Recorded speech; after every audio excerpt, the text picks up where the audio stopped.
Hi, Mystery Recapped here. Today, I'm going to explain an action western movie starring the great Nicolas Cage called Prisoners of the Ghostland. Spoilers ahead, watch out, and take care.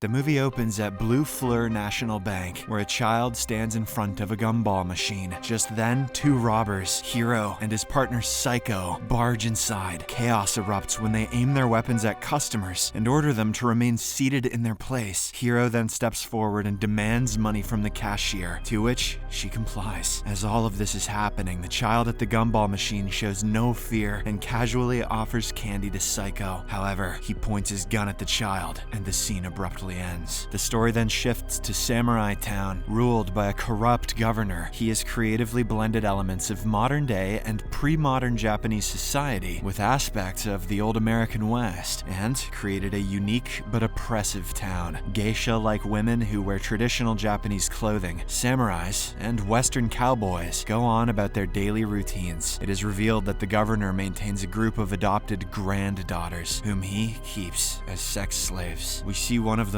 Susie, who is trying to talk to passersby under the watchful eye of a guard. This guard is the governor's most loyal samurai bodyguard, Yasujiro. As he enters one of the geisha's houses, Susie blows a whistle and alerts her friends. Just then, Bernice, another granddaughter of the governor, arrives with her friends Stella and Nancy. Susie gives them a positive signal, and Bernice and her friends leave in a car. They express their relief at being free of captivity. The scene then cuts to Bernice waking up, confused, and remembering the car ride. She realizes she has ended up in a strange place, filled mostly with garbage and several mannequins. She then recalls seeing a signboard and encountering some frightening people during their journey. Bernice helplessly screams for help, shouting that she doesn't want to be imprisoned again. In the next scene, we are taken to Samurai Town, where a festival is in full swing. Children play happily while watching Hero, who is tied up and guarded. Shortly after, the governor shows up, accompanied by his most loyal bodyguards and several women dressed as geishas.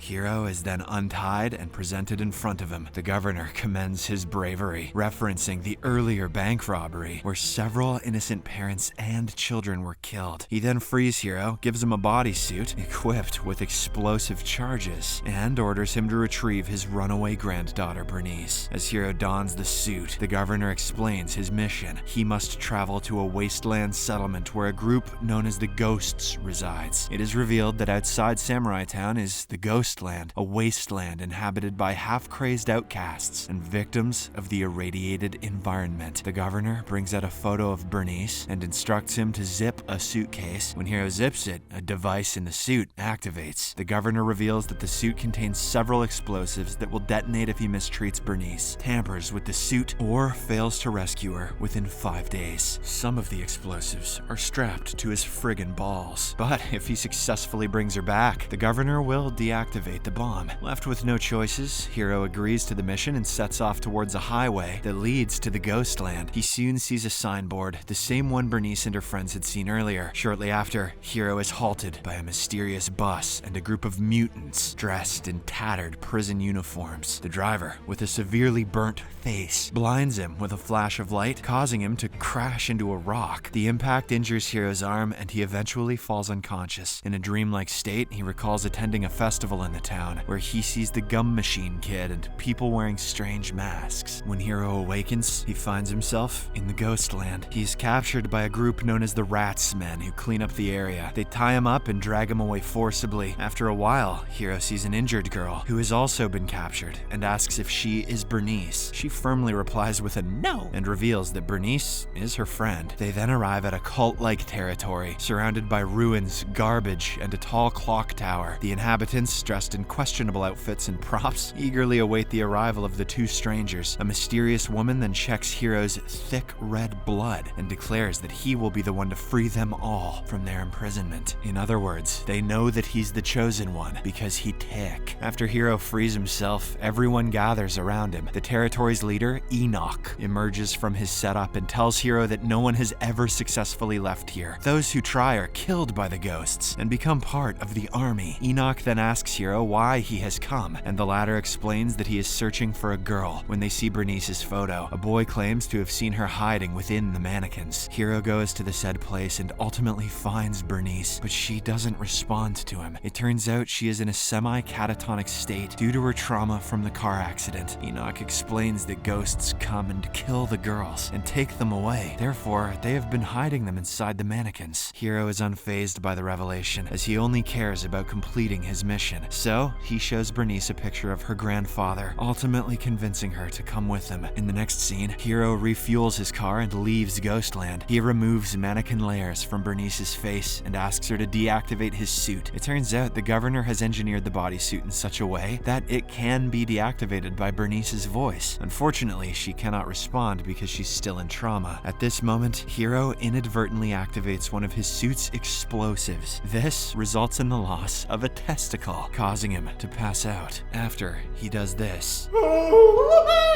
during a vivid nightmare, Hiro finds himself back in the day when he and his companion attempted the bank robbery. We continue with the scene where Psycho has pointed his gun at the candy kid. Hiro tries to save the little boy, but Psycho ends up opening fire, resulting in the bullet hitting the gum machine. Hiro desperately tries to calm his friend down, but the latter kills a guard and the candy kid. Soon, a fight breaks out between the two friends and they crash through a glass window. The cops also arrive and start shooting indiscriminately at Psycho, but they end up killing a woman, leaving behind her little daughter. Just then, a man approaches the girl and ruffles her hair with care. Back in the present, Hiro realizes that Bernice is the same young girl whose mother was killed in the crossfire. Turns out the governor was the one who had adopted her. Hiro then apologizes to Bernice for the loss and promises to free her from the Ghostland. Suddenly, smoke begins to rise and ghosts emerge from it. These mutant men appear to be creatures like zombies that are thirsty for human blood, especially if it's tick. They begin to attack Hiro, and during the chaos, another explosive on his arm detonates, rendering him unconscious. Hearing the sound of the detonation, the attackers quickly disappear into thin air. The explosion, however, manages to snap Bernice out of her catatonic state. It is revealed that she is not the governor's real granddaughter, but just a prisoner of his treacherous reign, just like so many others before. Meanwhile, Hiro has another vision where he stands among the people of Ghostland. A woman explains that the region was once a chemical factory run by the governor, where nuclear weapons were tested. One day, a catastrophic collision between a nuclear waste transport and a prison bus resulted in a devastating spill of highly volatile nuclear waste. This led to the area being quarantined and the inhabitants imprisoned there. They eventually died due to hunger and famine. Within this desolate region lies the settlement known as Samurai Town, ruled by the notorious governor. The woman then explains that anyone who passes through this region never returns. When Hiro asks for directions, the woman acknowledges his genuine intentions and tells him that he can save everyone if he helps the girl. She believes he came to save Bernice and that he has the power to free them all. When Hiro regains consciousness, he realizes the connection between the mutants and the Ghostland. They are the prisoners who collided with the nuclear waste transport, causing the disaster. The clock tower and ruins he saw when first entering the Ghostland are remnants of the destroyed nuclear plant, and the inhabitants of the area are the restless spirits of those who died in the catastrophic event. The Ghostland is a realm for the dead, as suggested by the white streamers, costumes with angel wing-like shoulder pads, and numerous mannequins kept at the area. Hiro and Bernice can enter this place because they are metaphorically half-dead. Bernice from emotional trauma from the governor's exploitation, and Hiro from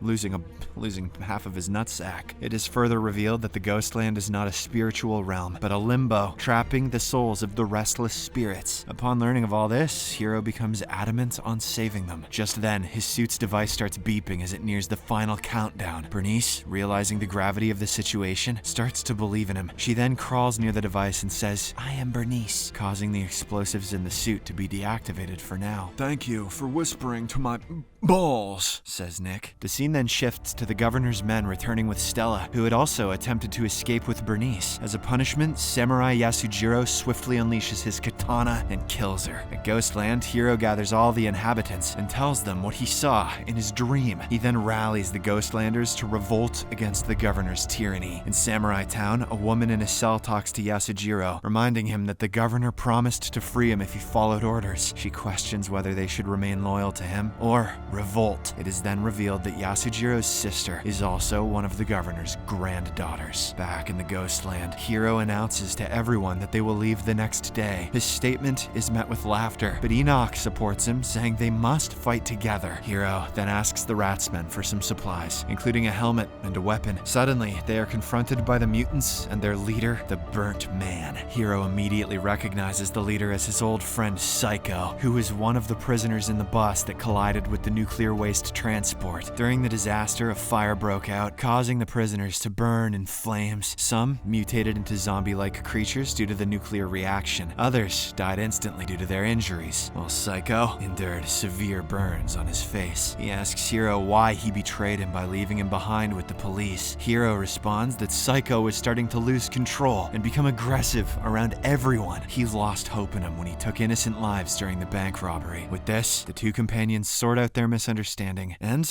apologize to each other. Psycho then claims that the governor is a predator and he must be killed to ensure their freedom. In the next scene, we see the governor spreading his usual blasphemy to the people. He confidently asserts that he's the reason behind the town's peaceful environment. Just then, Hiro and Bernice arrive at the scene, shocking everyone. Hiro then asks for his suit to be removed, but the evil governor refuses. He instead orders his men to finish off both enemies. At this tense moment, Hiro pretends to take Bernice hostage. This prompts Susie, who is traumatized by the governor's abuse, to sneak past the guards. She gets a hold of a nearby machine gun and kills most of the corrupted men who helped the governor exert power on innocent people, but she is also shot and injured in the process. Meanwhile, Hiro battles with goons with all his might, using the weapons given by the Ratsmen. He also appears to be an athletic karate fighter. Is there anything Nick Cage can't do? Rhetorical! Bernice, on the other hand, carries the injured Susie and attempts to take her to a safer place. They're chased by the guards, but thankfully, a samurai saves them. After all the armed guards are killed, a final showdown ensues between Hiro and Yasujiro. The samurai initially overpowers Hiro, who has several injuries on his body. After a relentless duel, the two momentarily pause and put down their weapons. But this turns out to be a trick by Yasujiro. He quickly retrieves his weapon and tries to attack Hiro. However, the latter has already anticipated the move, so he picks up a katana from the ground and slays Yasujiro. Hi, freaking yeah! In the meantime, the governor approaches Susie to apologize, but she cleverly takes the key to Hiro's bodysuit from him. When he retaliates, Bernice exacts her revenge by shooting him several times, bringing an end to his tyrannical rule. Hiro then takes the key from Susie and finally unlocks the device on his suit. With the governor finally killed, a kid dressed as a crow returns to the Ghostland to inform the inhabitants. They become overjoyed by the news and claim that they are finally free from time. The clock tower collapses and the scene suddenly fades to black. The movie then cuts to Hiro, Bernice, and Susie seated at a bus stop in Samurai Town, while the rest of the townspeople go on about their daily routines. Hiro excitedly says, "Samurai Town is gonna be a beautiful place one day." Subscribe for more videos like this, turn on notifications, and leave a like to help the channel out. Thank you for watching.